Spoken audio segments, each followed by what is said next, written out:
আব্বা, আজ আমার জন্য আমাদের সংসারের সব ধ্বংস হয়ে গেল আব্বা। শেষমেশ মারও হারাইলাম। আসলে আজ তোমার কাছে আমি কোনো মিথ্যা কথা বলবো না আব্বা। তোমাকে সারা জীবন মিথ্যা কথা বলে আসতেছি। আমি তোমার কাছে অনেক টাকা নিয়েছি।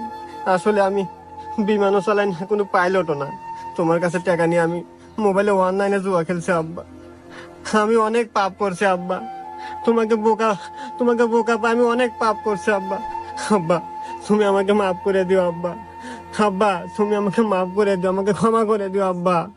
আব্বা, তুমি আমাকে মাফ করবে না আব্বা? আব্বা, তুমি আমাকে মাফ করবে না? এ আব্বা।